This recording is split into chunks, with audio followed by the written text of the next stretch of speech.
Good morning. Hello. Hey Leona, did you see my note about when I went to send the agenda out? The only two names that came through were Sarah and Tracy. So Oh, I see. Okay. hoping the agenda went out to everyone. Let me see. Thanks for your help. Well, did Brooke and Tammy get it? Did you just- Today? I got the email this morning that said has issues. And then I sent it just to put it out in the universe, figuring maybe it was just on my end that I was only seeing two people on it. Right. Hold on. Here. Sure. Yeah, the one that came through, I didn't get it through the group email. But then I got your email, Joanne, that you sent. Yeah, morning. I think people who had the original Zoom on their schedules are able to hop in, but I don't think people just received my agenda I sent out, because I think perhaps when we were updating the groups, it might not have transferred, which is fine. I can share the agenda on my screen, but we have new people like Tracy and others. I'm not quite sure if they received it. Let me just see. And Leona, if you want to make someone else a co-host for you so you don't have to manage the waiting room and Oh, yeah, I don't even think there's a waiting room. So Okay. Esther changed some settings, and we're kind of still familiarizing ourselves with got it. it.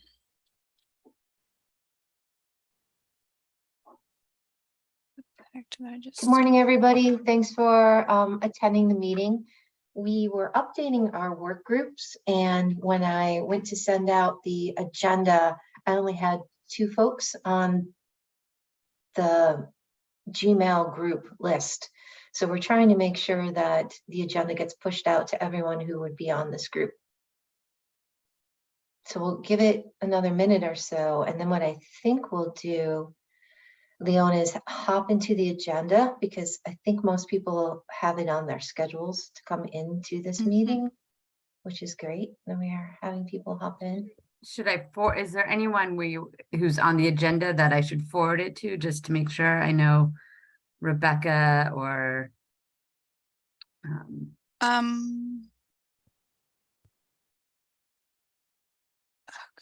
Sorry, there's some.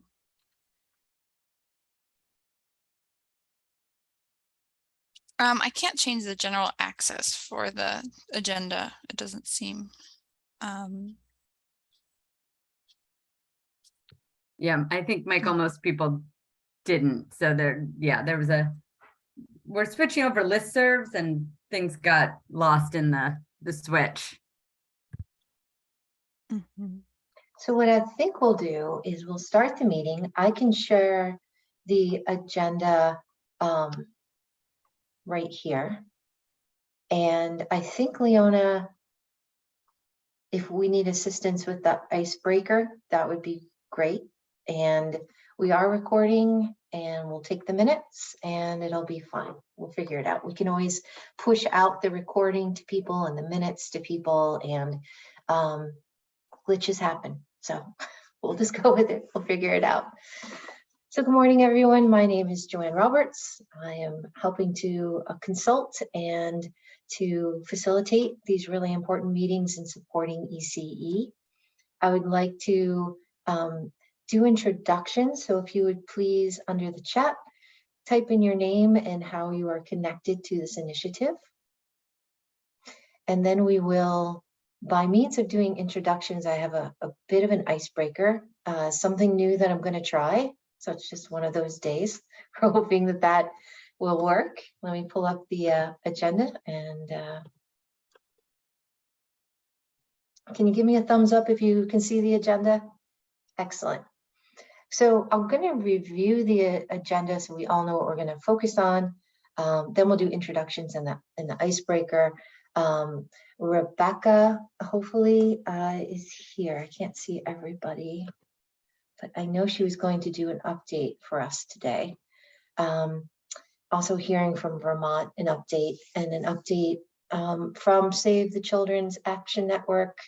If anyone's here from the New Hampshire group, we'd love to hear from you. Discussion about the North Star that we talked about at the steering committee, and our own targeted goals, new business, and then a next meeting.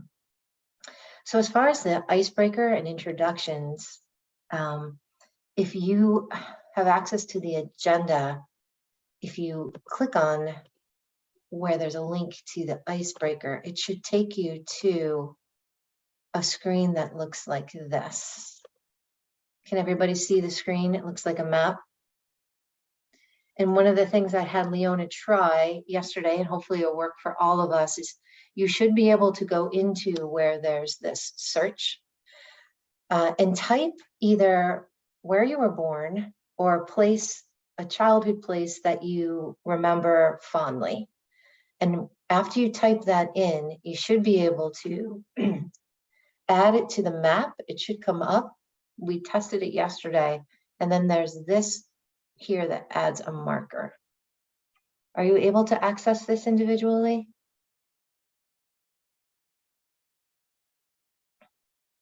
So you'll type it in, you'll add a marker, and hopefully your marker will appear on this map.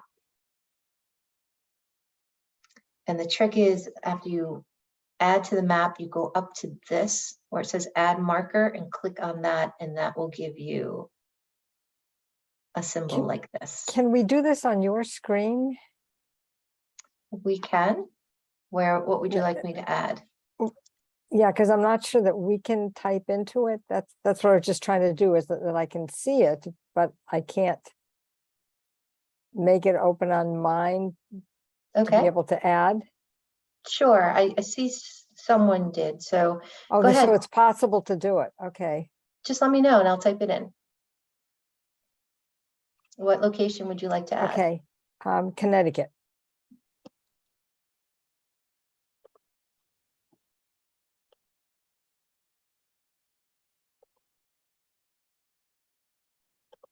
Anyone else who is unable to type it in, want to add?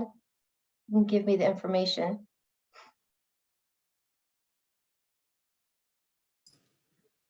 Sorry, Joanne, I really was trying because I wanted to be able to do this as a That's millennial, okay, Courtney. but That's all right. Sanford, Maine. Sanford. Maine. Mhm. Yep. Thank you. Yeah. Others? Yeah, I'll put it in the chat.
I know I missed one, so I'm going back up.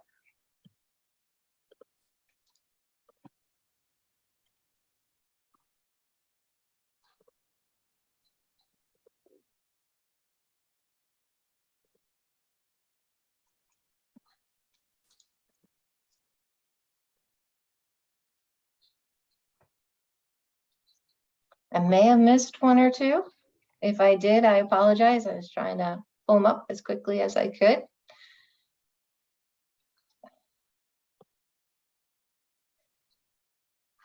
Are you, for folks that are here, are you seeing where you located? Did I miss anybody? Great. I'm not sure Yep. what are you putting locations in? I just I joined. am. Oh, So okay. Hi, I'm in- Rebecca. Hi, We- sorry. Good morning. We are just doing a little bit of an icebreaker, which I tested and it didn't quite test as well as I thought. So we are just running with it.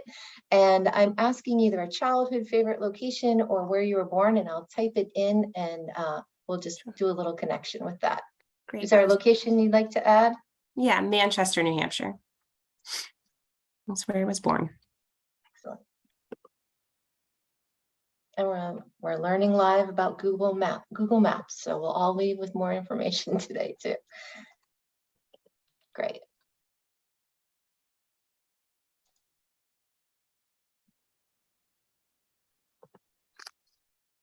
All right. So the idea of this is just to kind of get to know each other a little bit better. And there's, oh, Derby, Vermont. Been there.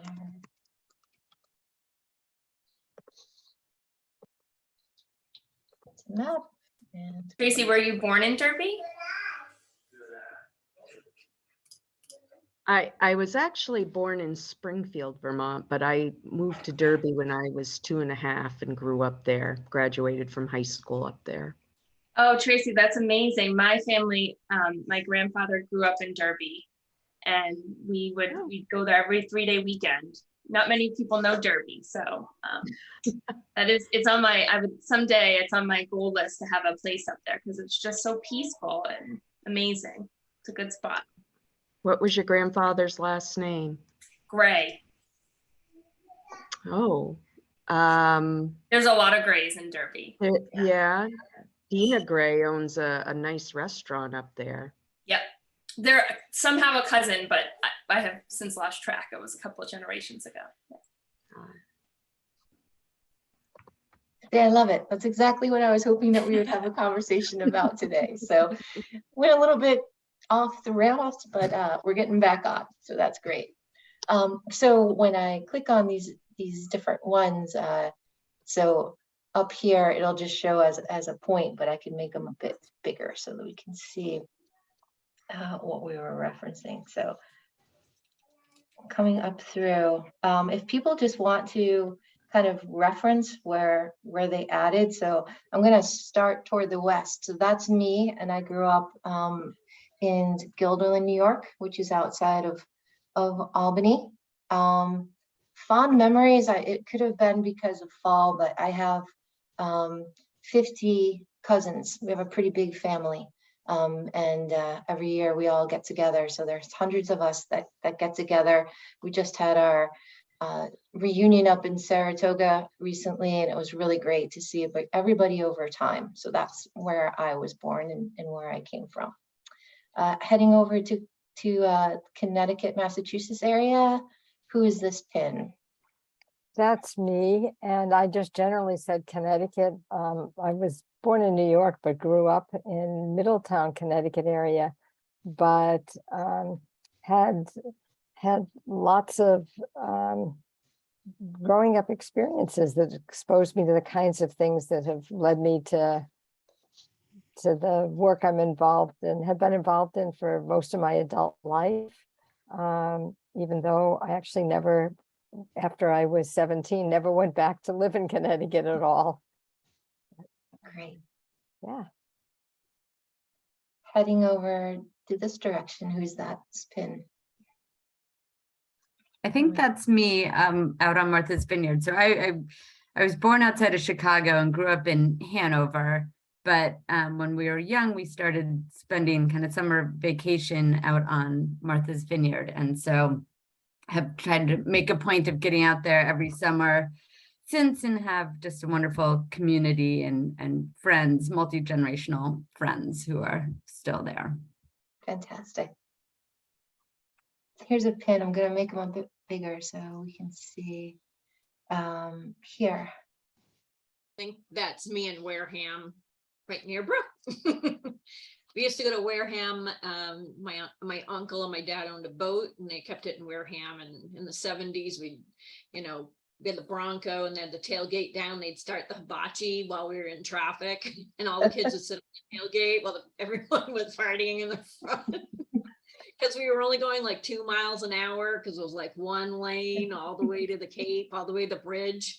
And I actually remember the travel more than I actually remember what we did there. Because it took, in my kid time, it took so long to get there, but it took like 6 hours to get the hibachi going, like so you could eat off of it. So they started it with the tailgate down while we were driving, sitting next to it. Safety first in the 70s. And I blame the lead gas on my ability, not having a good ability to do math. I always blame it on my trips to the Cape. So That's a great story. I can picture that. Heading up this direction, we have 2 that are in here. One's mine, which is Manchester, I think. So I was born and I grew up in Manchester, New Hampshire. And when I was younger, I always said that I was going to move the furthest place away from this state. And I moved about 7 miles. So now I live in Bedford, New Hampshire. I never left the state, and now I do all my advocacy about improving it. Manchester is one of the largest cities. I really think that growing up in Manchester helps me do my advocacy work. I really focus on helping some of the families that are most at risk. And I love the city. It's a great place to go. Wonderful. Thanks for sharing that. There's another pin that's close by.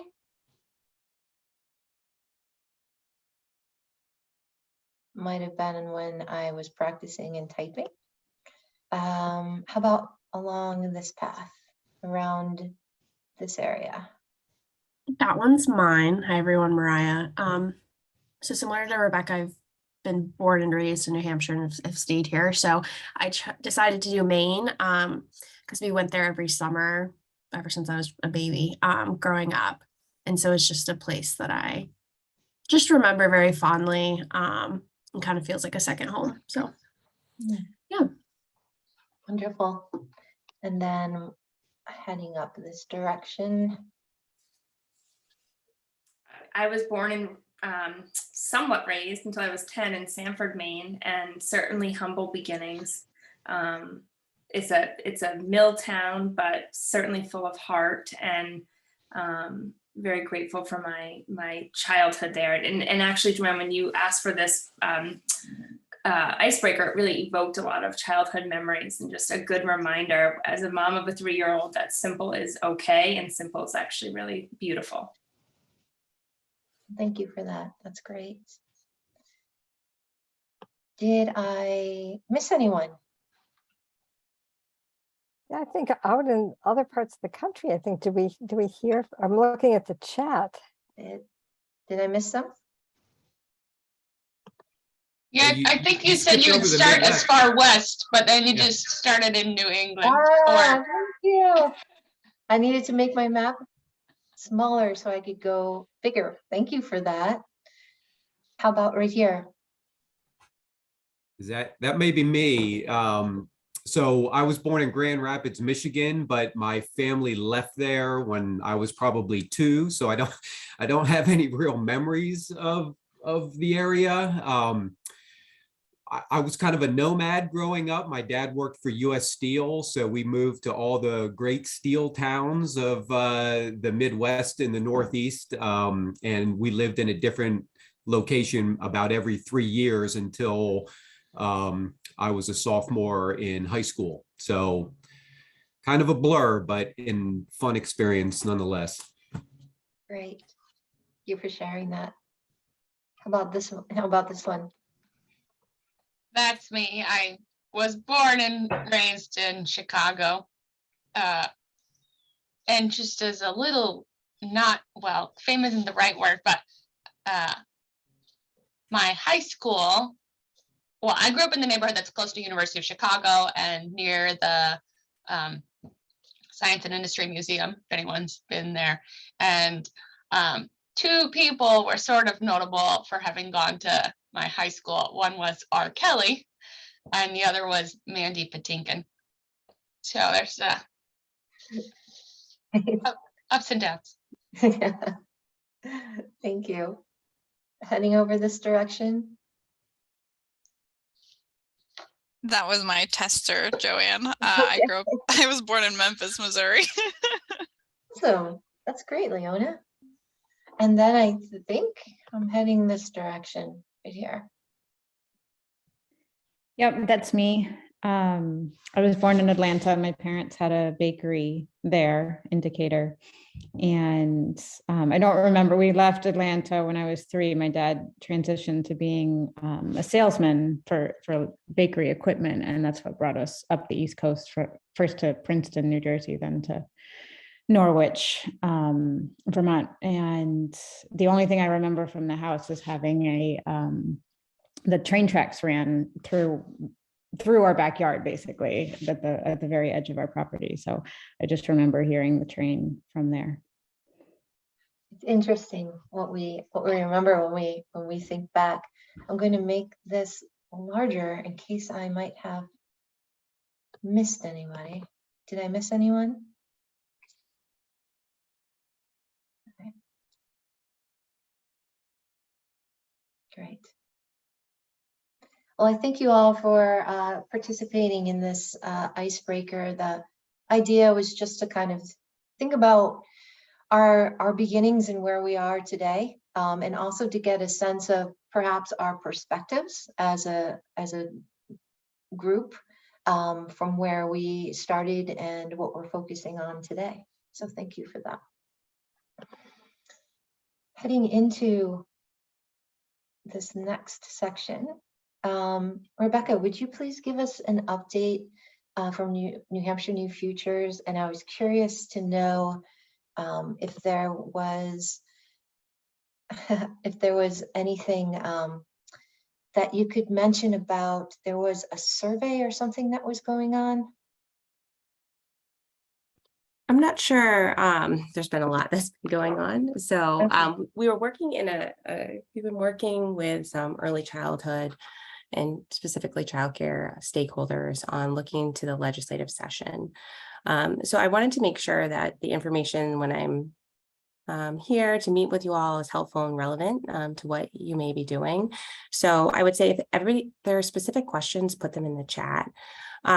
So what I can say is that that stakeholder group is almost finished up meeting with a facilitator. After that point, we'll be beginning to put together our campaign tables and run it. I am always, and I might have some slides that may be helpful to share with this group if folks are interested in me kind of doing an overview of what we're looking at doing this next session. The big disclaimer and caveat is that there are many steps to New Hampshire's legislative process and nothing is finalized yet because it's not finalized until we have the bills filed and we know what is in the agency budget, et cetera. But if folks are interested in understanding what New Futures is going to be working on in our childcare campaign, and as part of a coalition, I can talk about that. I could also talk about what's going on with New Hampshire's strategic plan for early childhood that may be of interest to this group. Or I can talk about just the general process and where we are in the timeline. So everybody knows I had emailed Joanne trying to figure out the best way to utilize the time here. So it's helpful for you all. And understanding what information is of most value to you is probably the best place to start because I do a lot of things. So I want to make sure that, I'm providing relevant information to this group that is helpful in your work. Sorry, that was a lot at once, but I wasn't sure exactly what is beneficial to this group because I can't attend all the time. Rebecca, we're trying to unpack and understand what the external context is, what's going on from that state level. So as we then back up and look at what we know matters most profoundly in this community, we can know what is aligned, what might be a plus an add-on from our vantage point, but if there are things where we already have an alignment, then what we need to be doing is being sure that we are organizing and messaging along with you, Mhm. and then knowing where we need to do our organizing and messaging on our own. Okay. I'm going to turn to others and say, is that a fair representation of where we are right now? Yes, I know, hearing from the different groups that I attend, definitely looking at what are the most important targeted goals that we can do as a group to advocate and be voices for ECE, particularly over the next couple of months that we're heading into. Okay. So if you'll indulge me for a minute, I think I'll just kind of use these slides as a backdrop to talk about what we are working on in coalition that it was related to childcare. And then feel free to ask questions, and I can make sure that I try and hit the broader landscape as well. And again, once the only disclaimer will be that I'll be happy to come back, when we have our campaign table, sort of our formal structure put together, and make sure that everyone is invited to participate at whatever level that they want to. But this work is coming out of a facilitated group that has been meeting for the past about 3 months, that was supported by the Charitable Foundation to try and bring together and level set what is happening on the state level, specifically around childcare. And Michael Bennett has been participating in this group, so he can provide additional context as well.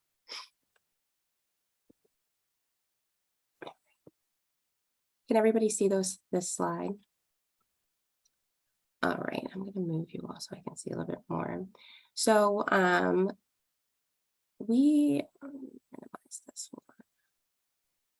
So this is a presentation that I gave at our last facilitated meeting. There is a nice little title here that is not the title of the campaign, but we're working on, how do you message campaign, and, how do you build an effective multi-year policy and advocacy movement in New Hampshire around early care and education.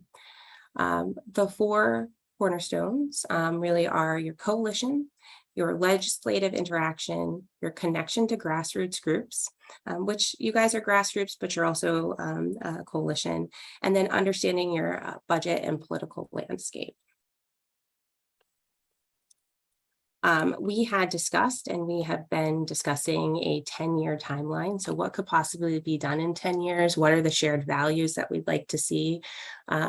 To summarize, very complex conversation. I think collectively, everyone wants to see universal access to childcare, and childcare not only meaning birth through age 5, but the aftercare care for kids, and also having a theme of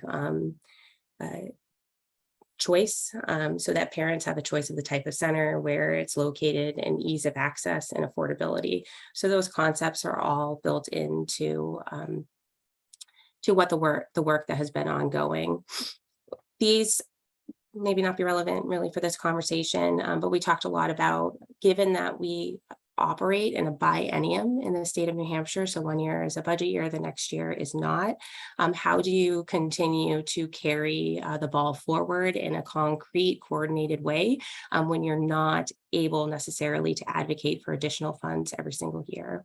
So understanding that in a budget year like this one, we'll be looking for further investment, and ensuring that that investment is implemented, and assessing data in the off years to guide the next year's policy asks. So what are we really thinking of in the 2023 legislative session? So right now, the concept is an omnibus childcare bill. So omnibus just means multiple parts. It's not just one bill dealing with one RSA. And there are a number of cornerstones or value cornerstones that need to be built into the omnibus bill. It has to have parent focus, workforce focus, capacity, and public awareness. So to try and break this down a little bit, there are some general concepts that we are hopeful will be included in the bill. Number one, supporting enrollment-based billing. changing our childcare development CDF Tier 1 eligibility to match what is in Medicaid, which is 318% of FPL. Right now, that caps out in Tier 1 at 225. So that would align that with other federal programming. Removing parent cost share for families that are under 138% of FPL. Again, that is aligned with what happens in our Medicaid program. And studies have shown that individuals at that low income level, they can't afford to pay a cost share. It's just not feasible. And then adjust and broaden the childcare steps. A couple of these recommendations are built on an update to New Hampshire's cliff effect report.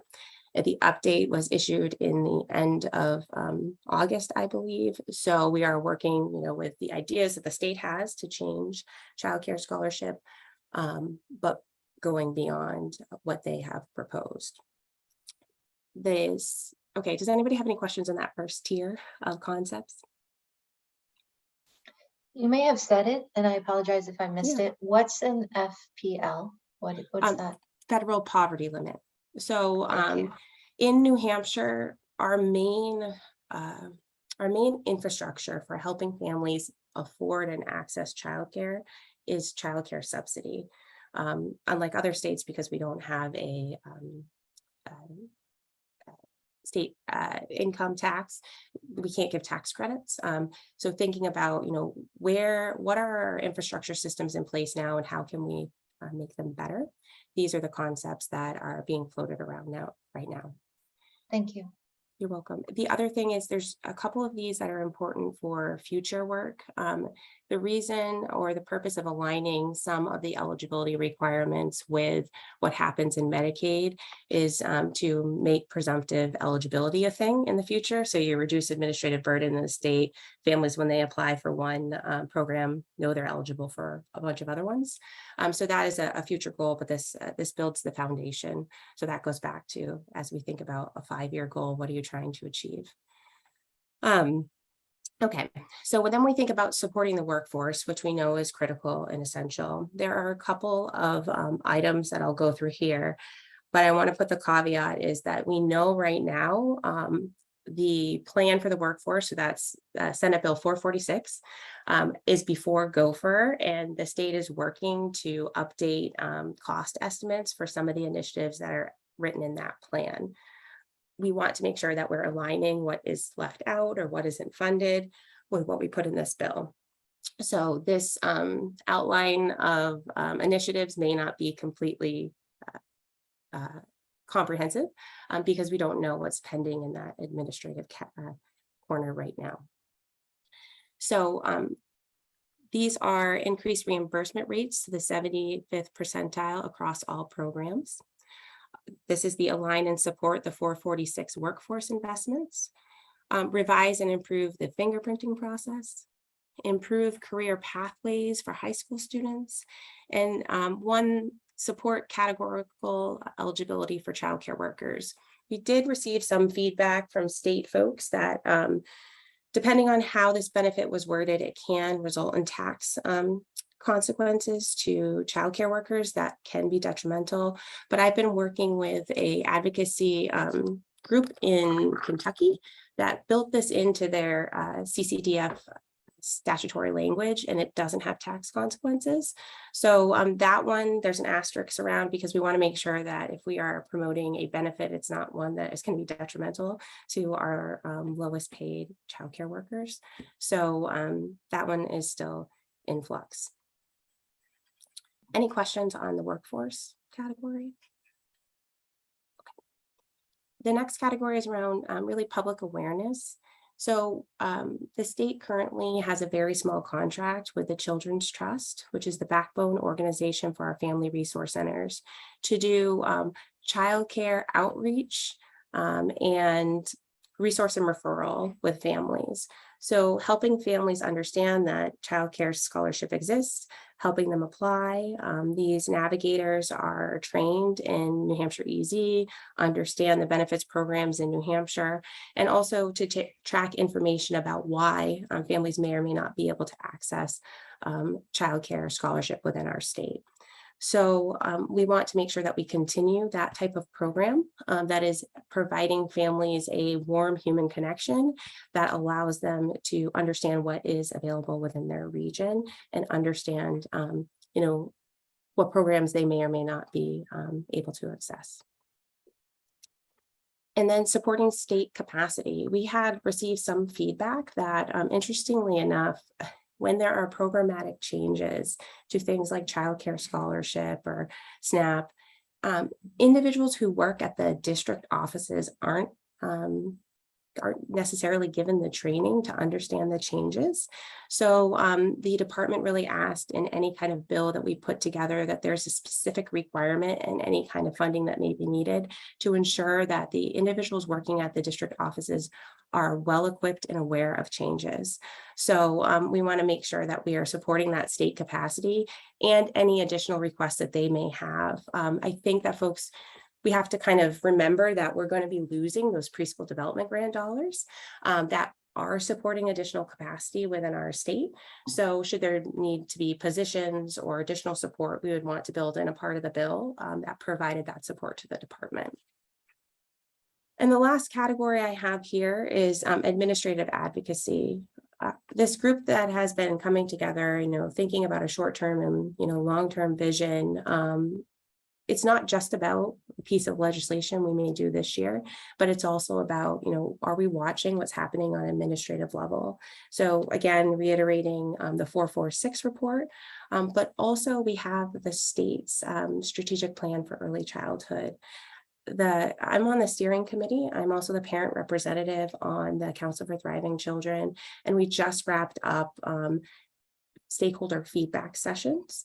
We held one in person here, and there was a pretty good number of folks who attended. But understanding that that strategic plan is really important for local and state level advocacy work, but it won't reach the outcomes we want alone. It's going to take reviewing that, identifying what is ripe to be moved at the State House, and then how we collectively message what's important within that plan. And I would say that plan is nothing that's necessarily surprising for any of us. It really reflects all the things that I think that we have felt is necessary, not only in childcare, but in all the programs that serve kids and families in New Hampshire. Okay, any questions? I didn't mean to talk at all of you guys today, but I had Quick these. question, Yeah. Rebecca, with the state capacity and the PDG grant, is New Hampshire applying for the next round of PDG grant? I'm pretty sure we are. I was just talking to Christina LaChance about that. And I didn't know that there would be, she told me there's going to be something. So I don't know exactly what that is. I assume we will apply for it. And granted, I don't know what the metrics are. I would be hopeful that we would have shown, that we have invested the money. I know some states didn't spend theirs at all. So comparatively, I hope that New Hampshire has done good with the funding. So I'll go over this just because I'm here and chatting. So what do you do in the off season after hopefully we have great legislative wins? So we really want to be monitoring implementation. That is one of the largest challenges, in my opinion, around any work that we have done in this space, is making sure the money gets spent and the policies are implemented in a timely manner. Going back to that capacity question that you asked, Brooke, right now it takes 10 to 12 months to get any contract out of the contracts department in New Hampshire. So we had advocated for funding for family resource centers and got it this past session, $1 million as part of a bill. And because those are ARPA dollars, they have to be used in a year. And because of that, it's almost because of the amount of time it will take to get those to, the Children's Trust, it's likely they can't spend it all in that short amount of time. So we're stuck then navigating how do you message that in the legislature when you're going into a budget year. So some thought has to be around how do we build a more effective infrastructure system. Don't have the answers for it yet, but it is something we have to be cognizant of as we advocate that timelines are really tricky. Things move as slow as state, and that can be really complicating. The other aspect we have to consider, we have the PDG cliff, but we also have the ARPA funding cliff. Some of those dollars, the timeline is 2024. So next year we'll be looking at what are we going to sustain, what pilot programs were effective, how do we use our discretionary dollars, and then looking at if we have a retained bill, how are we advocating for that? Again, it'll be a policy year. And then some research that I think is going to be really impactful. New Futures is working with Children's Funding Project, you all may know, on a fiscal mapping project that's state level, but that should be done by the next fall. Our group really is interested in looking at a true cost of care study. And then we will also be looking at what is important from the state strategic plan for early childhood. All right, and the last one I guess I will do for you all is that as we embark on doing this collective work on a state level, there are really two aspects that are vitally important, I think, to the work, and that is grassroots engagement. So understanding what challenges folks in the field are experiencing, and then having a feedback loop to coalition partners that may be working on this day to day or maybe working on it only once a week, and having that guide the policy as we go. So one of the lessons I think we have learned from this group meeting is that everybody has a different conceptual idea of how you move a campaign or advocacy forward, and that we really can't be rigid. It's a long-term goal. With short bursts, but understanding you keep the vision in the center and you adapt around it every single year. We will also really be dependent on what the political swing is at the end of this session. I'm just going to go through all these because I think they're helpful. I asked this question. I did a presentation yesterday at the Children's Trust had a summit, and I asked folks, have you ever participated in a coalition? Do you even know, what does that word mean to you? This is an example of the types of organizations that would sit around a childcare campaign, and to understand that every organization may have multiple initiatives. So New Futures doesn't just do early childhood, we do health policy, substance use disorder, but we prioritize childcare. And to that extent, we sit around the table to do the work. I think some folks, even yesterday, thought that, you have to commit all of your resources and everything to the coalition, but you really don't. It's just the ability to prioritize and make sure you're utilizing your feedback loops and the populations that, you work with. And then the last one, which I think is important. So what does the campaign look like? I mentioned campaign structure. As we move into wanting to pursue the omnibus bill, it will require a heavy lift and a formal campaign structure. It consists of a steering committee, which is a very small group that helps to make the day-to-day decisions depending on what's happening in the hearing. And then from that are three other groups. Our grassroots committee, that is made up of our organizations and individuals that have that community engagement expertise. They are field organizers or parent organizers that have experience in this type of work. They feed out to our family engagement and partner engagement. This group, depending on makeup, may want to sit at a grassroots committee or may want to be engaged on the partner engagement level. We also have a policy committee. So that's made up of organizations that do policy work. Some may lobby, some may not. They're the ones that are really providing the expertise of how the language of this bill should be drafted. If there is a proposed amendment, does it make sense? And they have the legislative engagement, so day-to-day work with our representatives going to hearings, et cetera. And then administrative engagement, are you working with our champions in the State Department and outside in those spheres of influence? And then the last one is communications committee, which is really important. So these are folks that have comms expertise, marketing expertise. They work on media engagement and public awareness. And so this kind of gives a formal structure to conceptualize what we mean, as we move into a campaign structure this fall. All right, I'm going to stop sharing. And I hope that was helpful. I think it gives a little bit of context of what we intend to do. And then again, once we get that formal campaign structure going, I'll have an open invitation, Joanne and Brooke, to this group, wherever you want to sit and participate, depending on the capacity you have. Thank you so much, Rebecca. There was a question about who would make up the steering committee. Sure.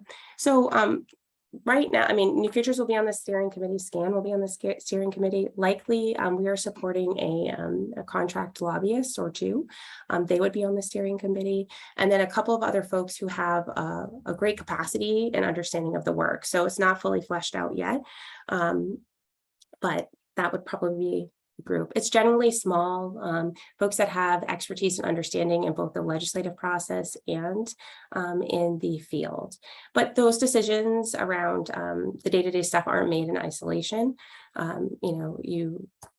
If there was a decision around, say, whether we had to compromise on a part of a bill, usually ad hoc meeting of a larger group comes together to say, does this make sense or does it not make sense? That steering committee is really more focused on the structure of the bill. Is there whip boards? We know who's voted in favor of these bills, that sort of thing.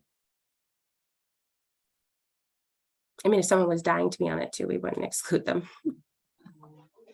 Rebecca, one of the things I was fascinated by in looking at this and was just struck me is that you identified the fact that there are some really significant barriers within state government about getting money that has been approved out to its destinations in a timely fashion so the money can actually be used, and that there is there's an issue with getting information out to the front lines of the field so that resources for families or, the rules, the opportunities can be implemented. When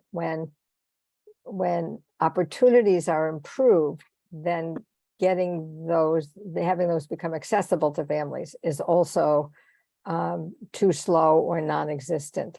So I'm wondering if has been any thought at all to mapping what those systems are, both for moving money and for moving information, and creating a strand of the work that's focused on this in my mind would be the ultimate administrative advocacy, would be around highlighting those pathways and working toward improvements in those processes, which I would have to think would be of interest and appreciated by the people that are working in those systems and frustrated. Yeah, I don't work in the department and I do not know what they have done, but this issue of pathways for information has been a consistent theme, rounding out 6 years now, for 6 years. And it has been a place of thoughtful communication and I think testing. So one communications tool for families that came out of the preschool development grant is our Welcome Families website. So, we have this Welcome Families website. We also have the organization Childcare, where now the state is, working with the Children's Trust. I think to your point, there will be really important information to look at next year around, where are people getting their information and what has been effective and what hasn't been, because I think that we do lack clear infrastructure and we lack state contracts that make that the the requirement.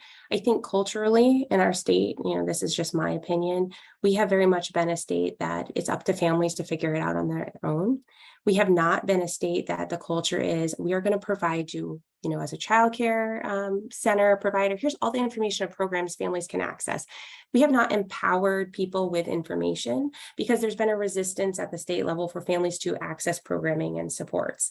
We have to look back. I think it was in 2012 when we stripped, the legislature stripped so many programs from families. That is not that distant in our past.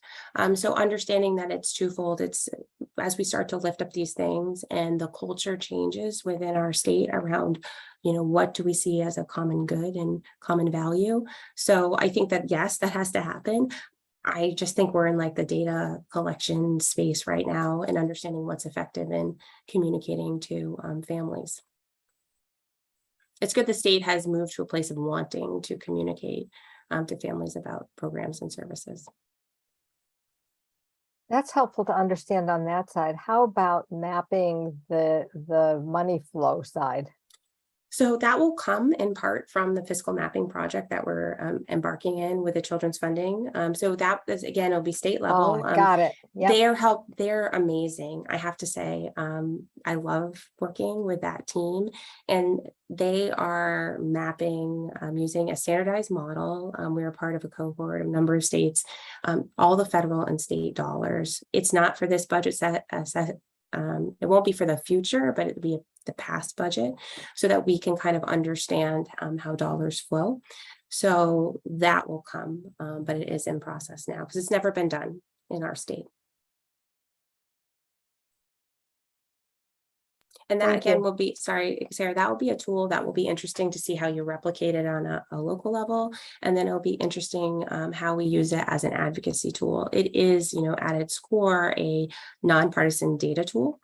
So it'll have to be paired with comms and messaging to make it an effective tool for advocacy. But I'm just excited to kind of understand from that way where the dollars flow. Because if you have done advocacy, and I am looking at like Courtney, she's done a lot of stuff at the state, when you're looking at the budget, all these programs come in different program lines, agency budget lines. We have been challenged in past years with representatives saying to me, for example, well, why is home visiting in 4 different places? That's duplication of services. We don't need it.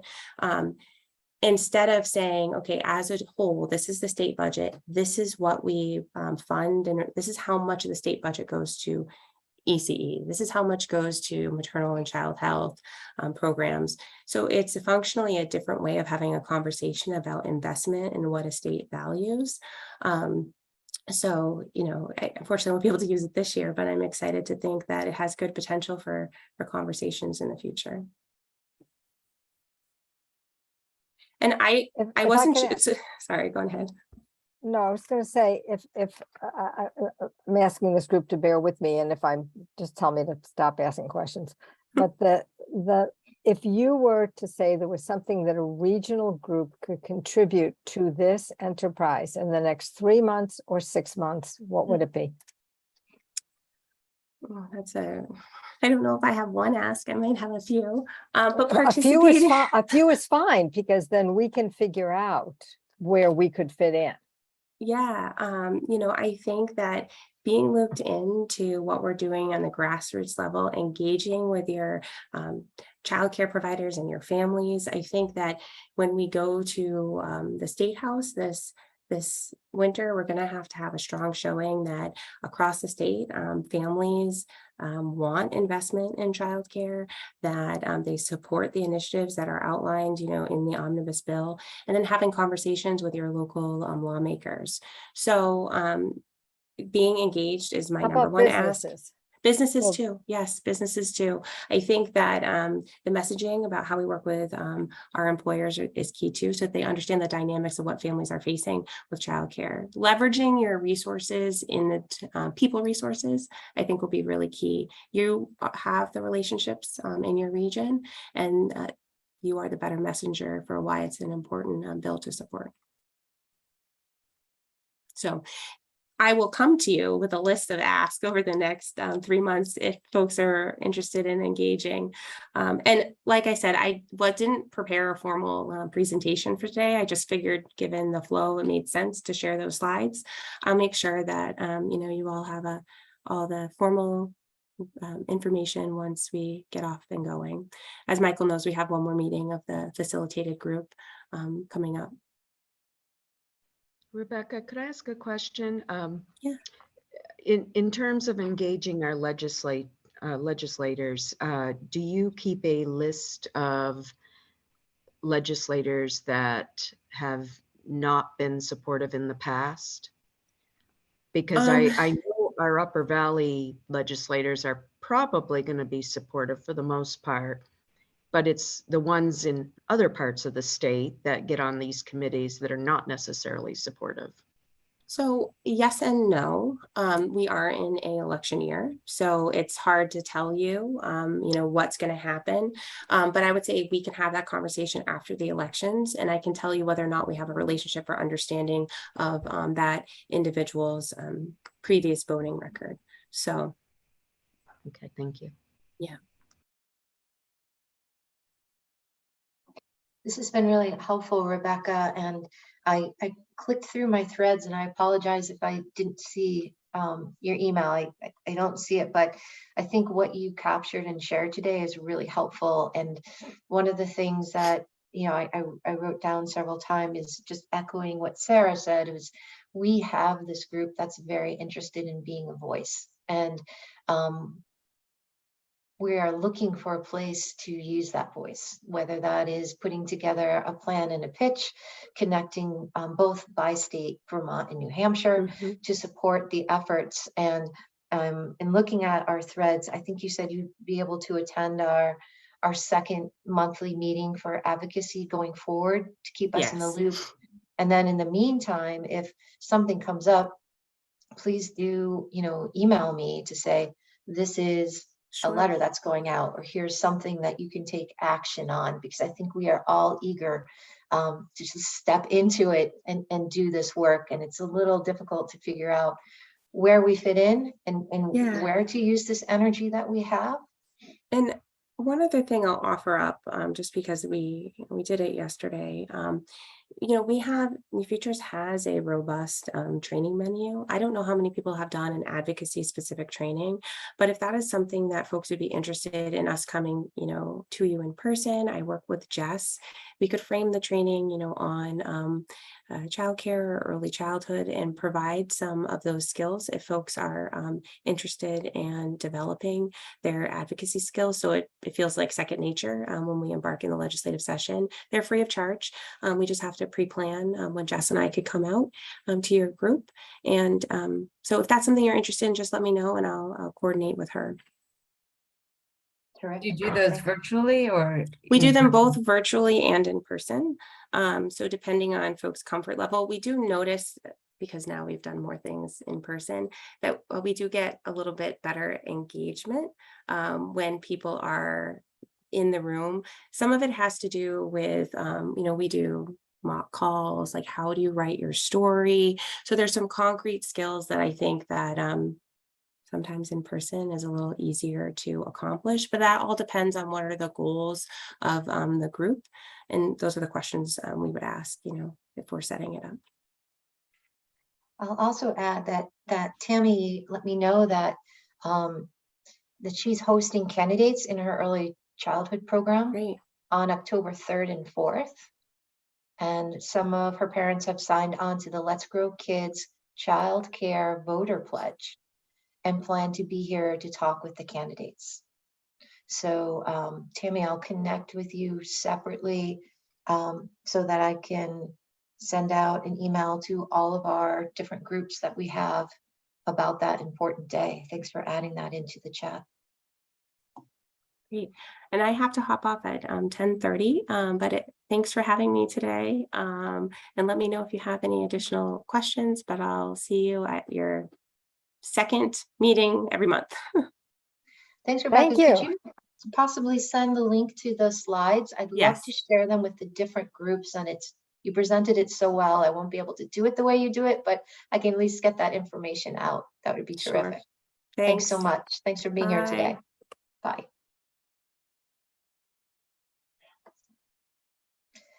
Circling back around, I didn't want to forget Tammy, who let us know that she was born at DH right here in Hanover. So local person from the very beginning. I wanted to hop onto our agenda, make sure that we are, let me screen share. While I'm doing that, questions about what we just learned, thoughts that might be in your mind. I can't see everybody to see if there's any hands raised. So if you happen to have any thoughts, you can just shout them out. Just my Joanne, question. oh, sorry. Go ahead, Charlotte. No, go ahead. One thing I was just, I have been thinking about over the past couple of weeks since our last meeting, and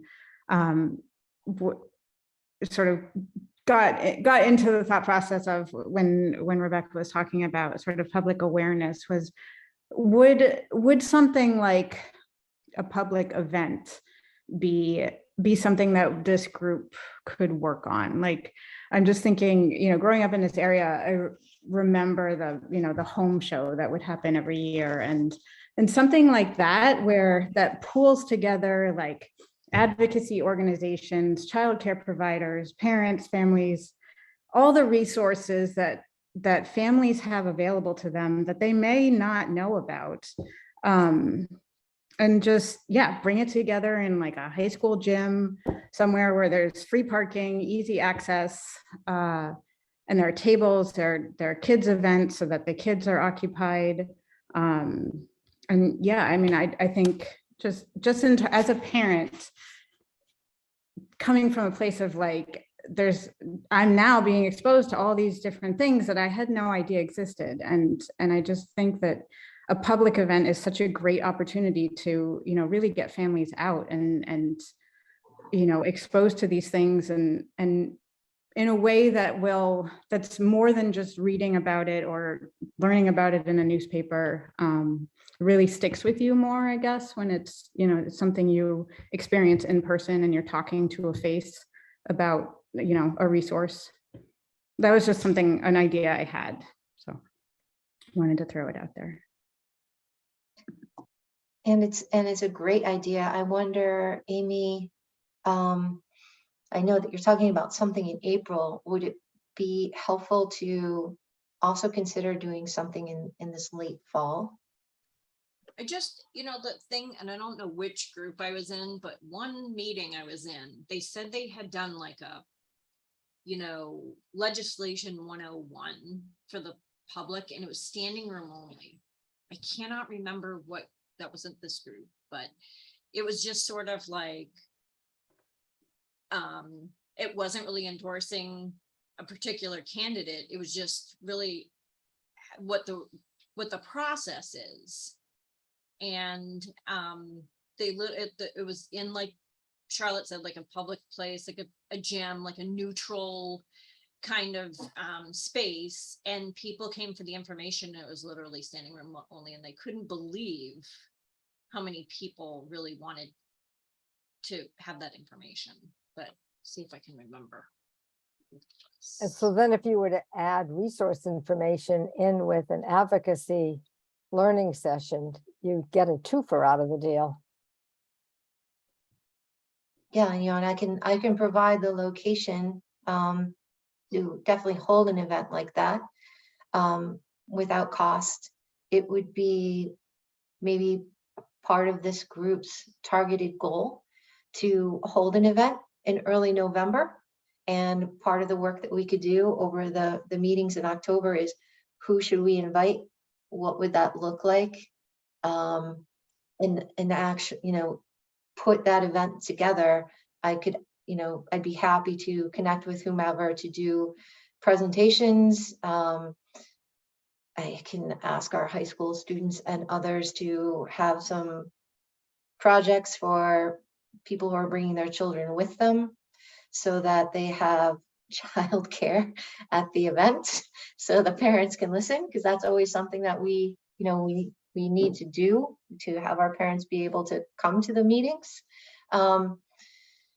Is that something that this group would like to try to have as one of our goals? And it sounds like late October, early November makes sense because it's prior to, when do people vote? Well, Trin, I was just going to say that thinking through the timeline, it's something we do a lot around election day. And depending on what your goals are, would just encourage you to think about, if it's pre-November 8th, it's going to be, it may be a politicized event because people are going to be working on their own campaigns and or canvassing for folks. So either people who are really engaged in the process are going to be tied up with election activity. So just noting that if it's after November 8th, you're going to have a stronger understanding of who's representing towns in Concord. And so maybe that helps drive content. Great. I could certainly make an argument for both sides, but just something to think through. Courtney, I think also, my thought for doing it whenever it's like 2019 or something like that was to kind of put a face with the local so that people could meet. And that kind of, Charlotte, do you want more like the process or the content? I think both.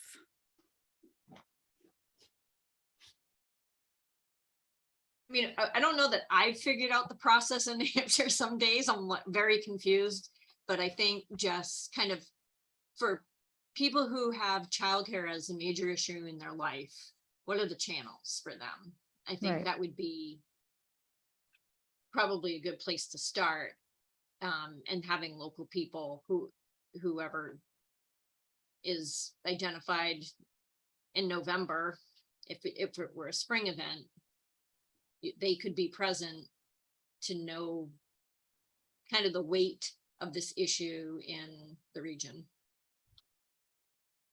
Yeah, if it feels like a quick turnaround for a fall event, but if we could rally behind a spring event, maybe to correspond with the week of the young child in early April,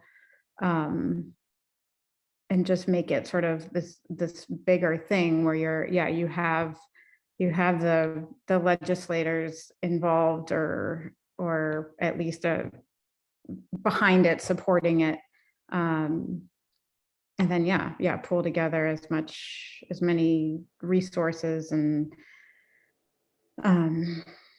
providers and families that you can get. I think would be great. So again, sorry, just thinking through calendar here. So just know that, much through, because it's a budget year, the legislature is going to work right up to its deadline. So probably through much of June, the legislature will be in session and policymakers will be, in Concord pretty busy. So if it's an event that you're hoping to drive policymakers to, just know that they'll be pretty tied up, particularly leadership in the House and the Senate will be pretty tied up through the entire session. And certainly not being a naysayer, just helping think through calendar and finding the optimal time.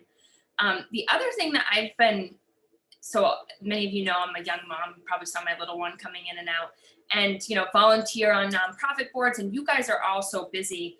I really have been trying to talk more about the healthcare or the childcare advocacy ecosystem, and really empowering young professionals and young and not so young professionals, helping them to find the resources that they need to navigate the legislative process. I always say to our doctors and our providers at Dartmouth Health that your days are busy. It's probably unlikely that you're going to be able to go and testify in front of the legislature, but what are the tools that you need to plug into the legislature? Is it New Futures? Is it Spark? Is it the Children's Trust? What resources do you want? Do you want to get a weekly email on the legislation that's marching forward? New Futures does a beautiful job with their periodic emails and their updates.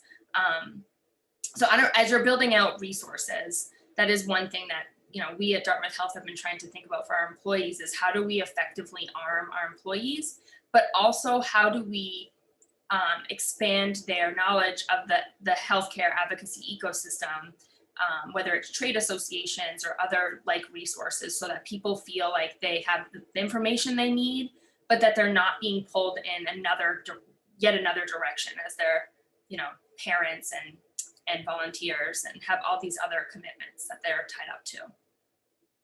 Just something to think about. So Courtney, with that in mind, how would you then tie that into the potential of an event in either November or April and target target, focus of such a gathering? How would you react to that? Yeah, I think a really broad overview of here are some arenas in which early childcare policy is enacted and implemented. So giving a really broad overview of the legislative space, a really broad overview of the Department of Health and Human Services, and maybe even the Department of Education's responsibility and programmatic oversight, really broad, education, kind of a 101 of those two spheres, the legislative and the executive spheres. And then I would really feature, here are some resources that people can plug into, and maybe give each resource a small part of the agenda to say, here's what we offer. We offer these advocacy training sessions if you are able to come and testify, or you want to write more letters to your policymakers or op-eds, etc. Here is, you'll have to excuse me, I don't know the early childhood education space as well as I do healthcare policy, but what are the trade associations that are plugged into this policy space, so that people, the constituency has the resources. Instead of, we don't want to turn people into lobbyists, we want to turn them into activists, right?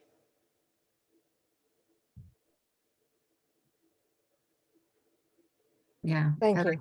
Yeah, that's how, I mean, I think to your point, Courtney, a post-election, so it takes, I think it's a little too late to try to rally pre-election, and it takes the politics out of it a little bit. But just how, how to engage and how to be an advocate with this legislative session, and kind of leaning on Rebecca and New Futures to do an advocacy 101. I know between Matt Levin and Let's Grow Kids, they have those tools in Vermont too. So we could make it by state in focus, and just what are key dates, what are ways to plug in. Everybody has a call to action, so they're doing some sort of advocacy before they leave, some education around the issue, and then to bring not just kind of engage community members, but providers also to the table, so their needs can be elevated. They can have some time to kind of talk and then connect. Trying to figure out how to, Charlotte's point, how do we elevate sort of what the resources are that are available, so it's helpful for both, not just for the legislative process, but locally for parents and providers to understand what's available too. That's the part I'm not sure how to flesh out as much. Yeah, and I mean, it's all going to depend on your goals, right? What's the there? What do you want people to walk away with? Always so many good ideas swirling around. So figuring out what are the walk away points. Yeah. What's the April event? That's new to me, but what was kind of, because maybe we don't try to do it all in one, but if we try to do something in November, keep it focused on the legislature and what's happening at the various capitals. And then in April, more parent provider focus, but I don't want to derail kind of what's already in the process for the spring. Amy, do you want to talk a little bit about your vision for April? I know we're going to talk about it Monday at the meeting and kind of frame it, but what do you envision happening there? We really have a vision, but no actions at this point. So what we were hoping for is to have the message of the Week of the Young Child, a recognition of early childhood, come from the community more than just from the ECEA and them putting their own sign on their lawn. We wanted it to be seen kind of in the community. And you know, but the state doesn't do, the state of Vermont does celebrate Week of the Young Child, and I think the governor last year did do a proclamation on that week. So, you know, maybe we can try to reciprocate something. And then yeah, we really haven't gotten, we didn't, you know, as far as advocacy goes, it would be great to have some activities starting to be planned around early childhood advocacy for that week. That way it kind of ties together. And I think it's interesting because that's the time, April is the time of the year when parents start thinking about summer care and start panicking about summer care. And especially people who just have their children for the first time in kindergarten, they've never experienced summer care before. I think maybe we can kind of ride that wave, that kind of spring wave, and bring attention to after school care as well, out of school time. Amy, I just started a course through UVM on project management and sort of like project management 101. And so part of the class is really to just, you know, start with a project charter, build it out, and you know, get your project sort of off the ground. So if this is something where that resource would be helpful, I'm happy to try to get started on it. You're hired. We have your project. Great. Let's do it. So again, thinking through Magic. it's interesting, Amy, because that April point, and certainly would love Rebecca's thoughts on this too, but that will be a point in the legislative process when we'll know what bills survived the first body. So it will be post crossover, and us lobbyists will be in the midst of advocating for bills that survived. And so I know it feels far out, but maybe we can think about, even if it's not an event, how do we use the Week of the Young Child to ask for the, you know, Governor Sununu to issue a proclamation, or to do some type of budget related advocacy around early childcare. And there's a lot right now. There's a lot. If Rebecca were here, she could kind of talk about what's coming down the pipe right now. So yeah, it's good timing. The other thing I would say that we should not forget is that, and Tracy was present for this, the corporate council has an interest in this, as well as her association. And so between them, that really covers almost all the businesses in this region. And what the business folks have continuously said to me is, tell us something specific that you need us to do and when you need us to do it, and we will do it. The general sense is that that it's hard for them to know what to do, and because childcare is not something that impacts all their employees at any point in time, or the same groups of employees over a span of time, it's always revolving, then they need much more direction on how to bring their voice to emphasize the economic picture on this than they do, for instance, with something like housing, where it's a more ubiquitous kind of issue. So so we've had that open invitation, and we have the access points. And Tracy, would you add anything, or is that, you know, does that match up with what you know? Yeah, absolutely, Sarah. I think, if so many businesses, they're concerned about this. They want to get involved. It's not what they do every day. And, particularly if you're a smaller business, you really don't know where to start. So if we could provide some leadership, as in, okay, let's send a letter to this person and this is your talking points. We have to make it really simple for them so that they can participate, and give them the link and almost cut and paste. That's because they're just facing so many different things right now, and staffing being one of them, and everyone's trying to do 3 times as much as what they have time for. So I think, we just really have to make it as cut and dried as possible. But and my only point was, there's a role for them too, and it can fit in the timetables on these other things. We just have to take it sort of another strand of assignment for some of us to work on that. Right. We have to ask them too. Tracy, I see in the chat you added about a legislative roundtable. Do you want to talk a little bit about that? Well, I just wanted to throw that in there. It's something that UVBA has done in the past. We used to do one just about every January. When the new session was starting, we would invite our local legislators to do a panel discussion of some of the top topics. And, if we're trying to think about doing some sort of event or with the legislators, this could be something that we could piggyback on.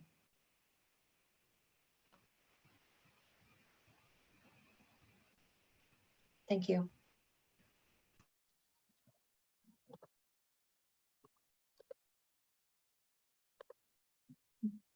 Hopping back into the agenda, I think, at least I'll express my opinion that the information provided today was really helpful, and gives us more context and more targeted things that we can actually do, which is what I've been trying to figure out. Like, what should we do over the next 3 months? What would have the most impact? We met as a steering committee and created this as the North Star, and the changing of the language is highlighted in yellow.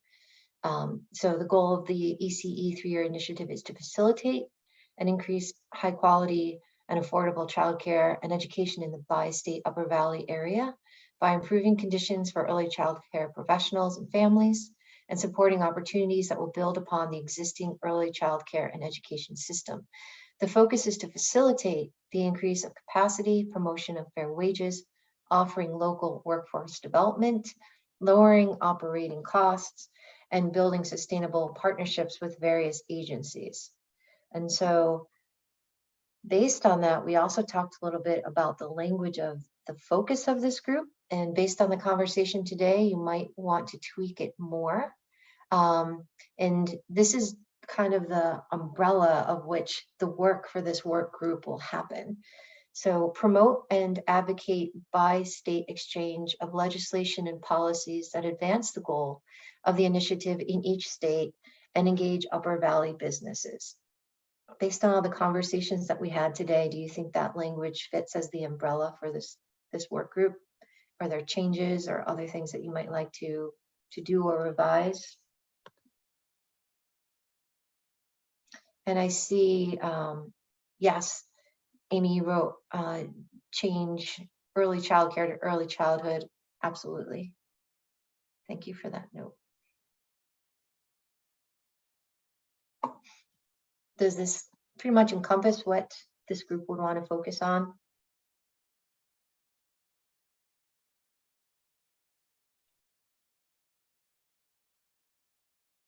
Continue to think about that. I started to put out some goals before this meeting.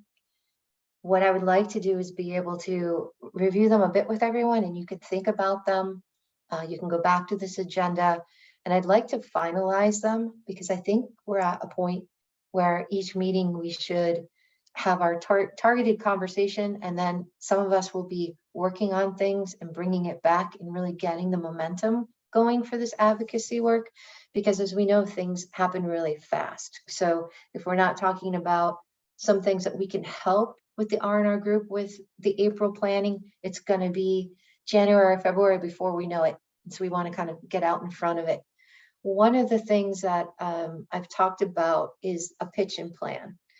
And when Deli was attending one of the meetings, she asked me to, or asked if anyone would attend a meeting over in New Hampshire that had New Futures, SCAN, Moms Rising. I did attend that meeting. I hope to attend next Thursday's meeting.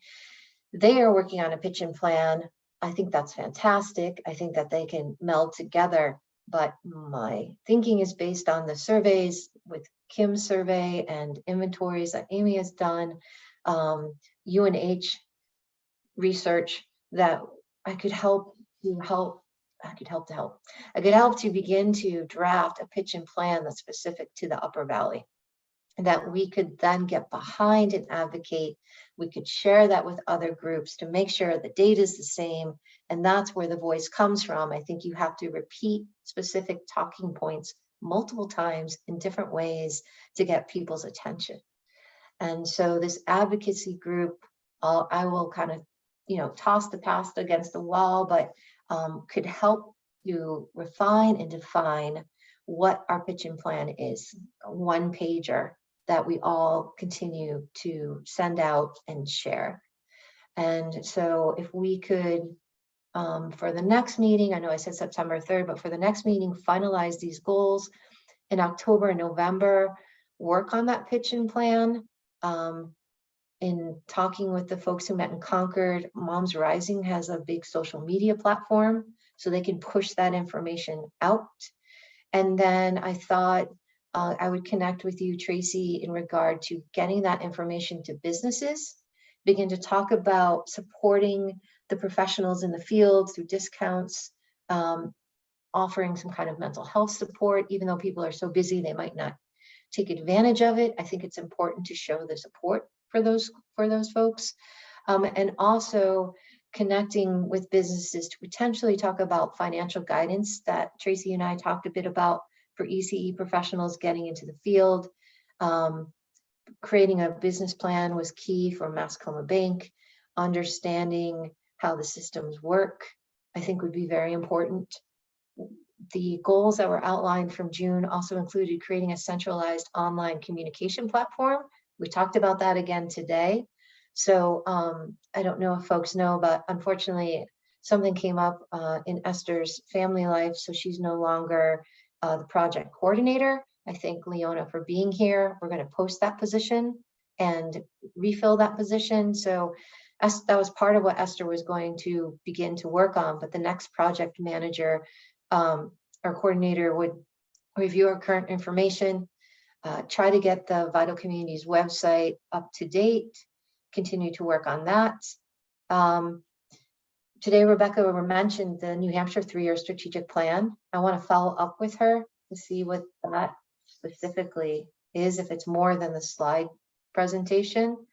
I'd like to hear from Vermont side as well. And then my fourth bullet was, what other action steps should this work group do? And I'm wondering, as we end this meeting in a few minutes, if people leave with a lot of information today, but begin to hone in on what action steps that we can take that are meaningful and also feasible and doable, and then come back and really get things not up and running, but get things in a place where we are advocating more strongly. And that could mean starting with the 101 course during our next meeting or two with Jess and Rebecca to talk about what does advocacy look like. I just want to make sure that it's by state. That's just not advocacy in New Hampshire. If we do that kind of a course on how to do that work, and not forget Vermont side as well. I know I spoke quite a bit. Are there thoughts or things that, and I'll stop sharing, that people would like to add to the concept of where we're heading? Very open to suggestions and ideas. Does that make sense? Is this a good use of your time, of this group's time going forward to try to get those targeted goals and kind of have assignments to do in between and then come back together? And then the co-chairs going to the steering committee and saying, hey, here's what advocacy is working on. And then the next group will say, hey, here's where R&R, because we do interconnect a lot with what our different work groups are doing, but I see the roles of the work groups being a bit different, but tying them together over time. Thumbs up, thumbs down, neutral. Good. Okay. I appreciate everybody's time, and I will send the slides. Thanks so much. I appreciate it. Have a great weekend.